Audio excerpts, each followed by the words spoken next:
আসসালামু আলাইকুম। সাদিয়াস ঘর সংসার ব্লগ থেকে আমি সাদিয়া। আমার আরেকটি নতুন ভিডিওতে আপনাদের সকলকে স্বাগত জানাই। কাছে দূরে যে যেখান থেকে আমার ভিডিওটি দেখছেন, আশা করছি সবাই ভালো আছেন। আমরাও আলহামদুলিল্লাহ ভালো আছি। সকালে তো ফারহানকে নিয়ে স্কুলে গিয়েছিলাম। যখন ছুটি দেওয়ার আগ মুহূর্তেই দেখি মেঘ করেছে, অনেক বৃষ্টি আসবে, তাই তড়িঘড়ি করে বাসায় চলে এসেছি, কারণ না হলে তো বৃষ্টিতে পাবে। তাই তাড়াতাড়ি করে বাসায় চলে এসেছি। বাসায় আসা মাত্রই বৃষ্টি শুরু হয়েছে। মাশাআল্লাহ, পৃথিবীটা একটু ঠান্ডা হয়েছে। পৃথিবী বলতে পারবো না, তবে আমাদের এখানকার অনেকটা ঠান্ডা হয়েছে, কারণ সব জায়গায় তো বৃষ্টি হয় না। দেখা যায় এখানে বৃষ্টি, অন্য জায়গায় অনেক রৌদ্র। আর ইদানিং এত বৃষ্টি মানে গরম পড়তেছে যা সহ্য করার বাহিরে। তারপরও কি আর করার, এটা তো আল্লাহ তাআলার বিধান, মেনে চলতে হবে। তারপর বৃষ্টি আসার পরে আমি বাসায় এসেছি, খাওয়া দাওয়া করেছি, অফ ক্যামেরায় অনেক কাজ করে নিয়েছি। এখন আর কি টেবিলগুলো একটু মুছে নিচ্ছিলাম গ্লাস ক্লিনার দিয়ে। রান্না করার জন্য চলে এসেছি রান্নাঘরে। দেখে অনেক দিন ধরে জিরা গুঁড়ি আর কি শেষ হয়ে গিয়েছে, টালা জিরার গুঁড়ি। ভাবছি আজকে একটু করে নেই, সময় আছে মোটামুটি হাতে। তাই এখানে আমি একটা প্যান বসিয়ে জিরা কিছু টেলে নিব, তারপর ব্লেন্ডার করে নিব।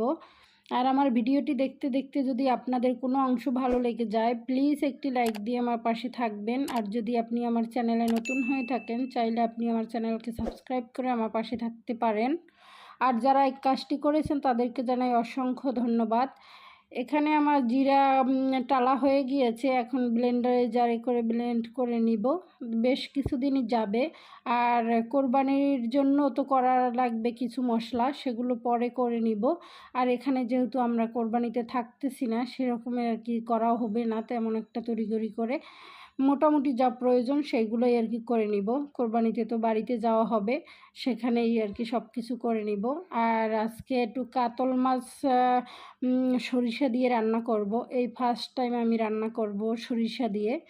তাই এখানে কিছু সরিষা ভিজিয়ে রেখেছিলাম, এখন ব্লেন্ড করে নিব। তারপর আমি এখানে কাঁকরোল চিংড়ি মাছ দিয়ে ভাজি করব। কাঁকরোলটা বসিয়ে দিয়েছি, আর এই পাশে ভাতও বসিয়ে দিব। তাহলে আমার রান্নাবান্নার অনেকটা গুছ হয়ে যাবে, কারণ রান্নাবান্না করতে অনেকটা সময় লাগে। আর এই রান্নাবান্না কাজটা হয়ে গেলেই মনে হয় যেন অনেক কাজ শেষ হয়ে যায়। এইটাই মনে হচ্ছে যে সবচেয়ে একটা বড় যুদ্ধের কাজ, রান্নাবান্না। আর এইটা করা থাকলে মনে হয় যেন খুবই ভালো লাগে। আর যদি কেউ করে দিত, প্রতিদিন স্কুল থেকে এসে আসলে রান্নাবান্না করতেও ইচ্ছে করে না। খাওয়া তো লাগবেই, কি আর করার, করতে তো হবে। এখানে আমি কাঁকরোল বসিয়ে দিয়েছি। কাঁকরোল আমার খুবই অপছন্দের একটি তরকারি। তারপর কি আর করার, ফারহানের বাবার অনেক পছন্দের তরকারি, সে এটাকে প্রায় কেনে। কিন্তু বেশি একটা কিনতে পারে না আমার জন্য, কারণ আমার খেতে বেশি ভালো লাগে না। আর এখানে মাছগুলো ভেজে নিব, যেহেতু সরিষা দিয়ে রান্না করব, তাই সরিষার তেল দিয়ে আজকে মাছটাকে ভেজেও নিচ্ছি আর রান্নাও করে নিব সরিষার তেল দিয়ে। মাছটাকে প্রথমে আমি ভেজে নিচ্ছি। কাঁচা মাছও রান্না করা যায় সরিষা দিয়ে, তারপরও একটু ভেজে রান্না করলে মনে হয় বেশি ভালো লাগে। মোটামুটি খেতে ভালোই হয়েছিল আজকে। ফার্স্ট টাইম যেহেতু আমি সরিষা দিয়ে রান্না করেছি, খারাপ লাগেনি, ভালোই লেগেছে। প্রথমে সরিষার তেল দিয়ে বেশ কিছু পেঁয়াজ কাটা দিয়েছি। পেঁয়াজটাকে একটু মোটামুটি ভালো করে ভেজে নিব। তারপর আর কি লবণ দিয়ে দিয়েছি যাতে পেঁয়াজটা নরম হয়ে যায়। পেঁয়াজটা একটু ব্রাউন কালার চলে এসেছে, এখন আমি একটু রসুন দিয়ে দিব। তারপর রসুনের কাঁচা গন্ধটা চলে যাওয়ার পর একটু পানি দিয়েছি আর হলুদ দিয়েছি, সামান্য মরিচের গুঁড়োও দিয়েছিলাম। আর কাঁচা মরিচ দিয়ে রান্না করেছি যেহেতু, তাই মরিচের গুঁড়িটা একটু কম দিয়েছি।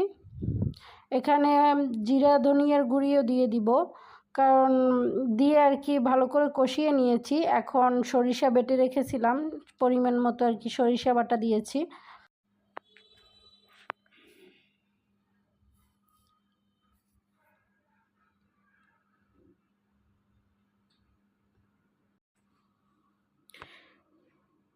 ভালো মতো কষিয়ে পরিমাণ মতো পানি দিয়েছি। তারপর এখন ফুটে উঠছে, এখন মাছগুলো দিয়ে ভালো করে রান্না করে নিব। এই ছিল আজকে আমার সরিষা দিয়ে কাতল মাছ রান্না করা। তারপর যেই হয়ে এসেছে, এখন আমি ভাজা জিরার গুঁড়ো দিয়ে নামিয়ে নিব। মাছটা খেতে কিন্তু অসম্ভব মজা হয়েছিল, মাশাআল্লাহ। চাইলে একবার ট্রাই করে দেখতে পারেন। তারপরে যে আম নিয়ে এসেছিল সেই আমগুলো দিয়ে আমরা এখন একটু জুস করে খাবো। এ তো ফারহান, আমি আর রাতুল তিনজনের জন্য জুস করে নিয়েছি, আর ফারহানের বাবার জন্য রেখে দিব ফ্রিজে। খেতেও ভালোই লাগে জুস করে, তারপর আমার মনে হয় যেন কেটে খেলেই আম বেশি ভালো লাগে। এখন আমি বিকালের নাস্তার জন্য একটু হালুয়া বানিয়ে নেব সুজির। ফারহানে এই বরফি বলেন বা সুজির হালুয়া বলেন, এটা অনেক বেশি পছন্দ করে। প্রথমে আমি একটু ঘি দিয়ে নিয়েছি, তারপরে এটাকে সুন্দর করে ব্রাউন কালার করে ভেজে নিব। ব্রাউন কালার করে আর ঘি দিলে কিন্তু অনেক মজা হয়, ঘি দিয়ে রান্না করলে অনেক বেশি মজা হয় খেতে। তারপর আমি এখানে লিকুইড দুধ দিয়ে সুন্দর করে আর কি রান্না করে নিব, যাতে সুজিটা সিদ্ধ হয়ে যায় আর একটু ঘন বেশি হয়ে যায়। তারপর যে প্লেটে রাখবো মানে সুজিটা, সেইটা আর কি একটু ঘি দিয়ে মেখে নিয়েছি, যাতে কাটার পরে লেগে না থাকে। এই তো এখন এটাকে দিয়ে সুন্দর করে মিক্স করে নেব, তারপর ফ্রিজে রেখে দিব। এটা সারা রাতের জন্য আমি ফ্রিজে রেখে দিয়েছিলাম।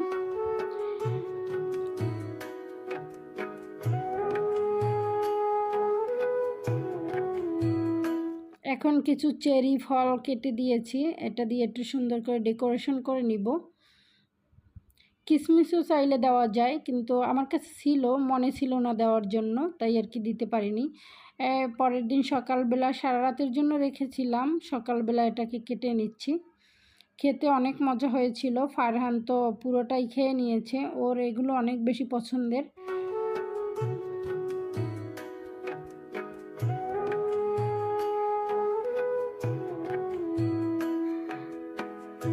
এই তো কাটা হয়ে গিয়েছে। আর রাতের বেলা আমাদের বাসায় একটা কি কাণ্ড ঘটেছে দেখেন, আমার জীবনে আমি এই প্রথম দেখেছি, আর কখনো দেখিনি। এত পর্দা এসেছে, মানে চলে যাওয়ার পর মনে হয়েছে একটু ভিডিও করি। অনেক পর্দা চলে এসেছে সন্ধ্যার পরে 9টার দিকে, প্রচুর, মানে দেয়ালের সাথে অনেকগুলো ছিল। কিছু কিছু আমি ভিডিও করেছি, আর অনেকগুলোই চলে গিয়েছে। আমার মনে হয় গরমের জন্য চলে এসেছে, তারপর পানি দিয়েছিলাম। আর পর্দা দেখতে দেখতে আপনাদের কাছ থেকে বিদায় নিয়ে নিচ্ছি। ভালো থাকবেন, সুস্থ থাকবেন, আল্লাহ হাফেজ, আসসালামু আলাইকুম।